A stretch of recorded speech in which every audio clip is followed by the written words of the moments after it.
दोस्तों आज की कहानी है लगभग 15 साल पुरानी, जो नेपाल के इतिहास की शायद सबसे खूनी कहानी भी कही जा सकती है। ये एक ऐसी कहानी है जिसको सुनकर पूरे नेपाल में जबरदस्त गुस्सा भी देखने को मिला था। दोस्तों, इस दुनिया में माता पिता के बाद गुरु का स्थान सबसे बड़ा माना जाता है, लेकिन आज की इस दर्दनाक कहानी को सुनकर आप सोचने पर मजबूर हो जाएंगे कि क्या सचमुच एक शिक्षक अपने इस दर्जे को कायम रख पाया है। नेपाल के स्कूल कॉलेजों के छात्र और छात्राओं ने इस हत्याकांड को लेकर पूरे देश में अपना गुस्सा जाहिर किया था और नेपाल सरकार और पुलिस प्रशासन को इस खूनी हत्याकांड का पूरा सच जल्द से जल्द सामने लाने को मजबूर कर दिया था। तो दोस्तों, आखिर क्या थी एक टीचर की खूनी खेल की खौफनाक कहानी, जानेंगे। लेकिन उससे पहले यदि आपने हमारे स्टोरी हंट चैनल को सब्सक्राइब नहीं किया है तो जल्दी से इस चैनल को सब्सक्राइब कर ले, ताकि हमारा हौसला बढ़ता रहे और हम आपके लिए ऐसी ही सच्ची घटना पर आधारित कहानियाँ लाते रहे। तो कहानी की शुरुआत होती है साल 2009 से। हालांकि कहानी की शुरुआत तो उससे पहले हो जाती है। होता कुछ ऐसा है कि नेपाल की राजधानी काठमांडू में एक व्यक्ति रहता था जिसका नाम वीरेन प्रधान था। पेशे से वह एक अध्यापक था। वीरेन प्रधान की पहचान पर भी कई सवाल थे, क्योंकि वह अपने नाम के आगे प्रधान और श्रेष्ठा दो सरनेम का प्रयोग करता था। वीरेन प्रधान मूल रूप से भारत के ही दार्जिलिंग का रहने वाला था।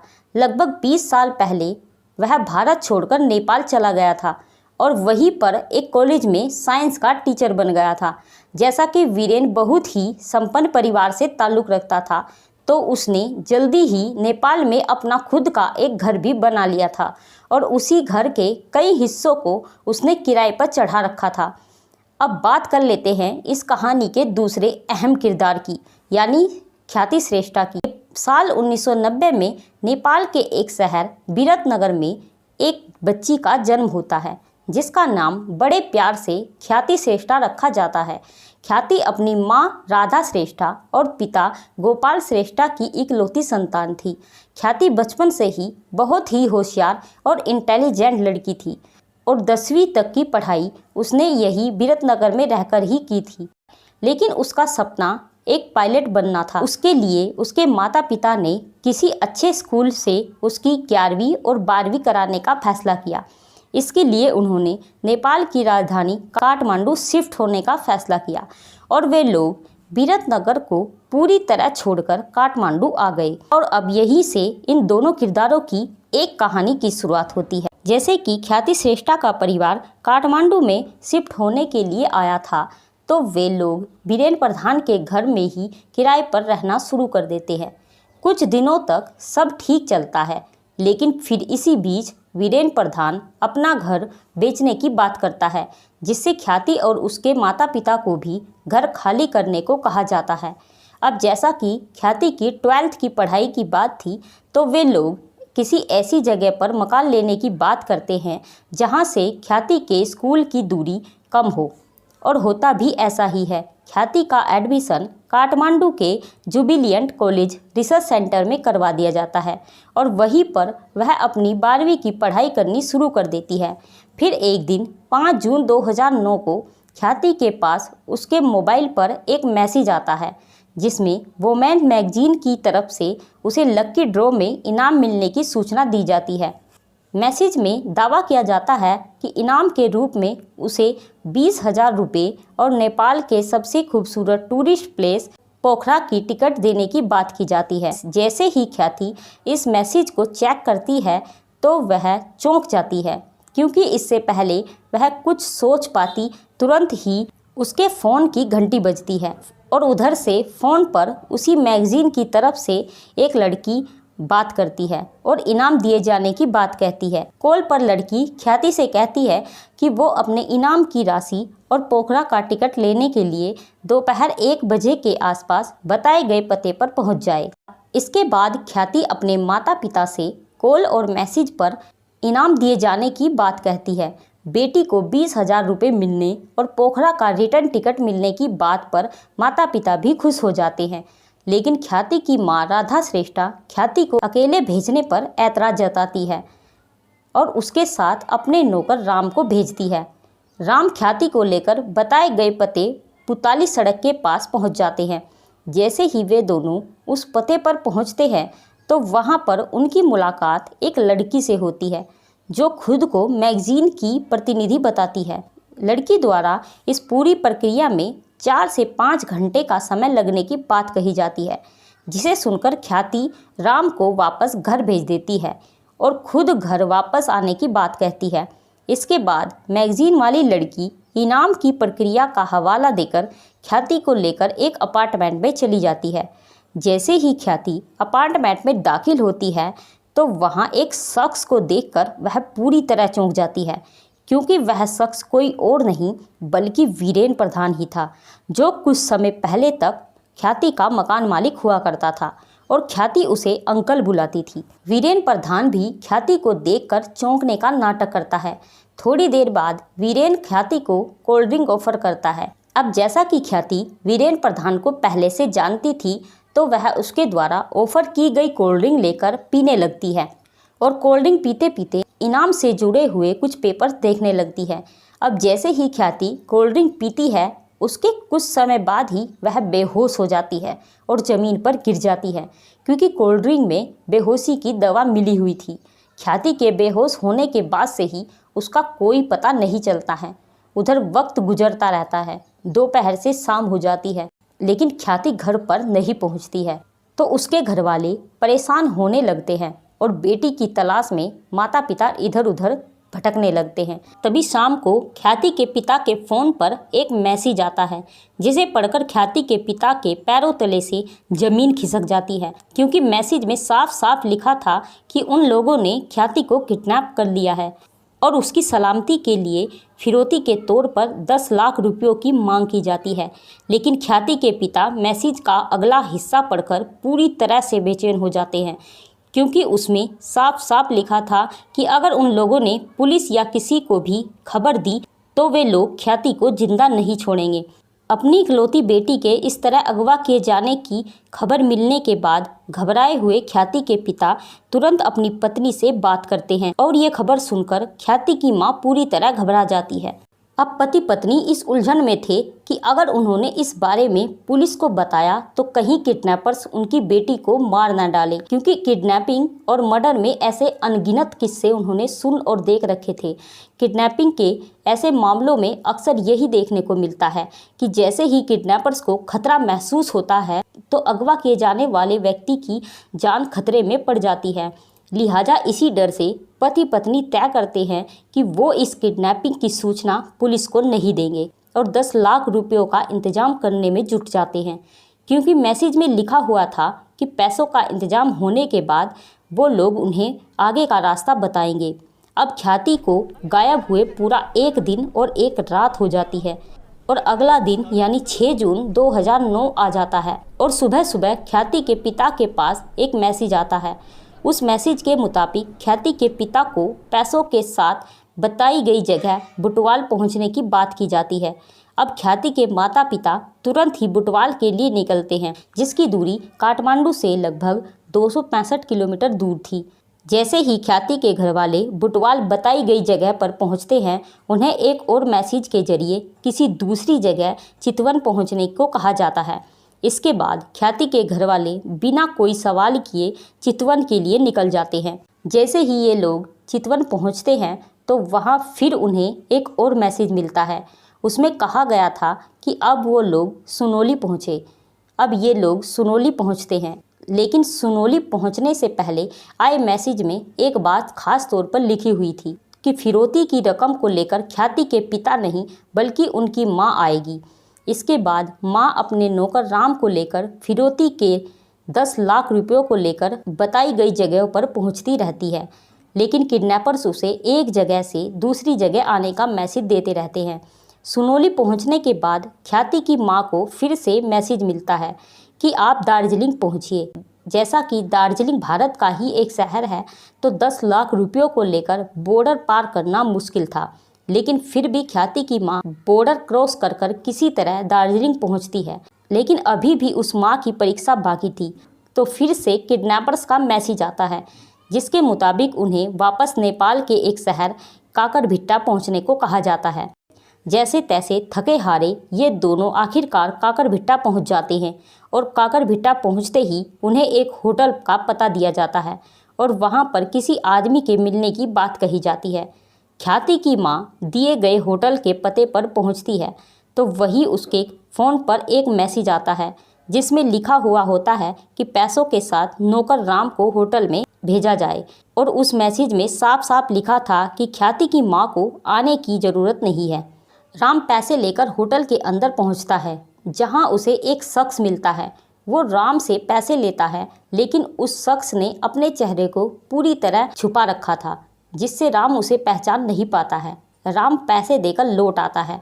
अब ख्याति की मां को भी उम्मीद हो जाती है कि पैसे दे दिए हैं तो शायद उनकी बेटी अब सही सलामत घर पहुंच जाए।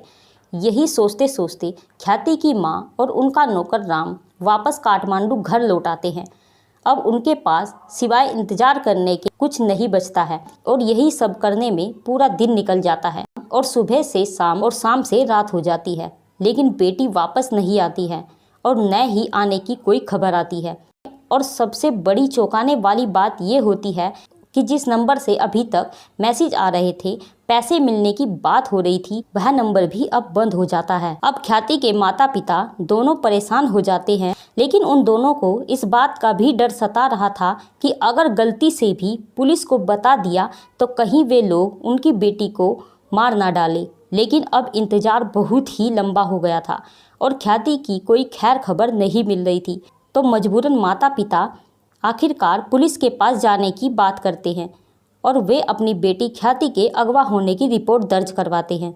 उन्होंने पुलिस को ख्याति के गायब होने से लेकर अब तक की पूरी कहानी बताई। पुलिस उन दोनों से पूछताछ के दौरान कुछ ऐसी बातों को याद करने को कहती है जो उन्हें पूरे प्रकरण में कुछ अजीब लगी हो और पुलिस को बताने के लायक हो।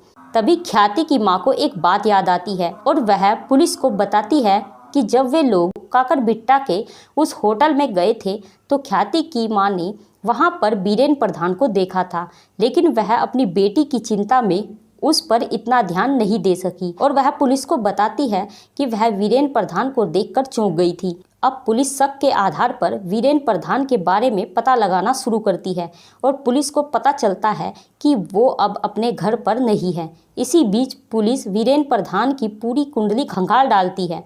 धीरे धीरे दिन गुजरते जा रहे थे। ख्याति के माता पिता का रो रो कर बुरा हाल हो रहा था और उधर पुलिस के हाथ भी खाली दिखाई दे रहे थे। इसी बीच एक दिन पुलिस के पास अलग अलग इलाकों से कुछ इंसानी टुकड़े मिलने की खबर पहुंचती है और हैरानी की बात तो ये थी कि ये इंसानी लाश के टुकड़े काठमांडू से दूर जंगली और वीरान इलाकों में मिल रहे थे। कहीं हाथ के 2 टुकड़े मिलते तो कहीं पैर के 3 टुकड़े मिलते। पुलिस इन टुकड़ों को देखकर हैरानी में पड़ जाती है और इधर उधर बिखरे टुकड़ों को समेटने लगती है।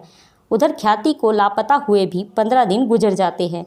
फिर एक दिन अचानक पुलिस को कुछ राहगीरों के द्वारा एक इंसानी सिर मिलने की सूचना मिलती है जो पूरी तरह से खराब हो चुका था। पुलिस उस सर को भी उन दूसरे टुकड़ों की तरह उठाकर रख लेती है। इसी बीच पुलिस को वीरेन प्रधान का पता चल जाता है और पुलिस दबिश डालकर उसे अपने कब्जे में ले लेती है। पुलिस की पकड़ में आने के बाद वीरेन प्रधान को पुलिस के सवालों का सामना करना पड़ता है। वीरेन पुलिस के ज़्यादातर सवालों का जवाब देता है, लेकिन वो उन सवालों के जवाब नहीं दे पाता है कि वो होटल में उस समय क्यों और क्या कर रहा था। इस मामले की जिम्मेदारी नेपाल पुलिस क्राइम ब्रांच को सौंप दी जाती है और पुलिस वीरेन प्रधान से सख्ती से पूछताछ करती है। पुलिस की सख्ती से की गई पूछताछ के दौरान वीरेन प्रधान टूट जाता है और फिर वो कहानी सामने आती है जिससे पूरा नेपाल दहल जाता है।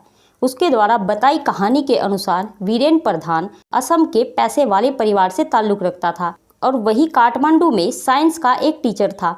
उसने एक बड़ा सा घर भी बनवाया हुआ था जिसमें उसने बहुत से किराएदारों को भी रखा हुआ था, जिससे उसे अच्छी कमाई हो रही थी। इसी बीच वीरेन को जुए की लत लग गई। वो आए दिन काठमांडू के कसीनो में जुआ खेलने लगता और घर की सारी रकम हार जाता।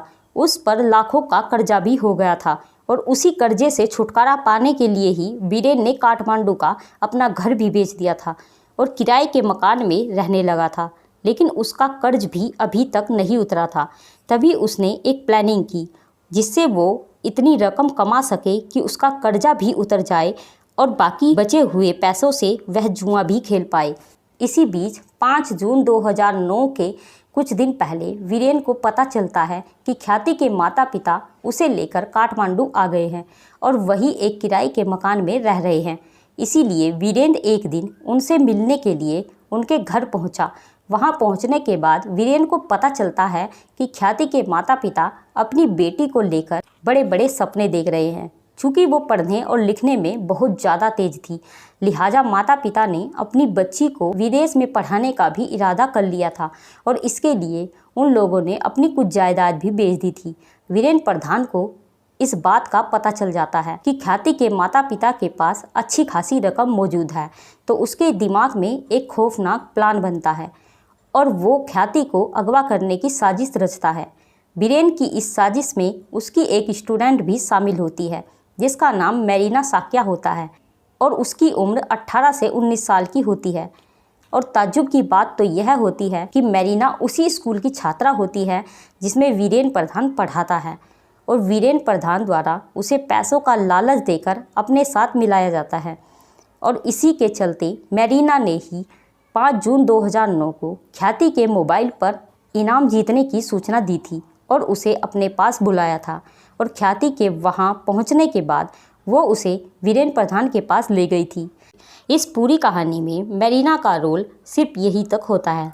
मेरीना के वहां से जाने के बाद वीरेन ने बेहोश ख्याति की गला दबाकर हत्या कर दी और ख्याति के शरीर को कई अलग अलग हिस्सों में बांट दिया। इसके बाद उन टुकड़ों को काठमांडू के आसपास के इलाकों में अलग अलग जगहों पर फेंक दिया। वीरेन का इरादा था कि लाश के टुकड़ों को बीनते बीनते पुलिस परेशान हो जाएगी और अगर वो टुकड़ों को आपस में जोड़ेगी तब भी लाश की पहचान नहीं हो पाएगी। इस मामले का सबसे चौंकाने वाला पहलू यही था कि ख्याति के बेहोश होने के महज 1 घंटे के भीतर ही वीरेन ने उसका कत्ल कर दिया था और हत्या के 4 से 5 घंटों के बाद उसने ख्याति की लाश के टुकड़े कर दिए थे और तभी इसके बाद उसने फिरौती का पहला मैसेज भेजा था, यानी ख्याति को मारने के बाद उसकी सही सलामती की वापसी के लिए 10 लाख रुपयों की उसने मांग की थी। इस कत्ल के खुलासे के बाद नेपाल के छात्र छात्राओं में जबरदस्त गुस्सा था। वो वीरेन प्रधान और मेरीना साक्या को हाथों हाथ मारकर इंसाफ की गुहार लगा रहे थे। कई बार दोनों को कोर्ट ले जाते समय लोगों ने उन पर हमले भी किए थे, जिससे पुलिस को भी परेशानियों का सामना करना पड़ा था। उधर अदालत ने इस मामले में तेजी दिखाई और 1 साल के भीतर ही फैसला भी सुना दिया। ख्याति को अगवा करने और उसका कत्ल करने के इल्जाम में अदालत ने वीरेन प्रधान को 39 साल की सज़ा सुनाई, जबकि मेरीना साक्या को वीरेन का साथ देने के लिए 20 साल की सज़ा सुनाई। हालांकि मेरीना साक्या ने अदालत के सामने कहा कि उसे वीरेन प्रधान ने धमकी दी थी और उसे ख्याति के कत्ल की जानकारी नहीं थी, लेकिन अदालत ने उसकी इस दलील को नहीं माना। नेपाल के इतिहास का शायद ये इकलौता ऐसा मर्डर केस था जिसने लोगों को बुरी तरह झंझोड़ दिया था। तो दोस्तों, ये थी आज की हमारी सच्ची घटना पर आधारित कहानी अच्छी लगी हो और आपको इस कहानी से कोई सीख मिली हो या कोई जानकारी मिली हो तो हमारे इस चैनल को सब्सक्राइब ज़रूर कर लें।